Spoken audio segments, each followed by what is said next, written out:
अस्सलाम वालेकुम दोस्तों फ्रेंड्स, कैसे हैं आप? उम्मीद करता हूँ खैर खैरियत से होंगे। फ्रेंड ये देखें, रिंग नेक पैरेट हैं, फॉल सेल राह हैं, टेम पट्टे।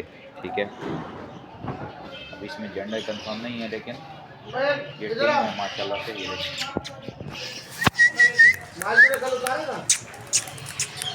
ठीक है, बजीज़ हैं। बजीज़ के अलावा फिंचे हैं, फिंचों ने एग लेइंग करे हुए हैं। वो जो हैं वो सामने देखे कबूतर, सामने बजी ने माशाल्लाह से ब्रीड करी हुई है। ये देखें माशाल्लाह सुभान अल्लाह। ये देखें अटकी के अंदर चिक्स हैं माशाल्लाह।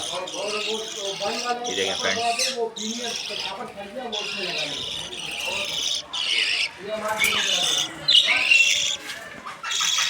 क्यूट क्यूट से चिक्स हैं फ्रेंड्स, और बजीज़ हैं, लव बर्ड हैं। ये ऊपर भी लव बर्ड हैं। ठीक है, सामने फिंचे हैं, उन्होंने एग लेइंग करे हुए हैं। मैंने रात को भी आपके साथ वीडियो शेयर की थी, तो मैंने बोला इस वक्त भी आपके साथ शेयर कर दूँ। अगर किसी भाई को चाहिए और रब्ता कर सकता है इसी की वीडियो की कमेंट में। दुआ में याद रखिएगा। फ़ी अमान अल्लाह।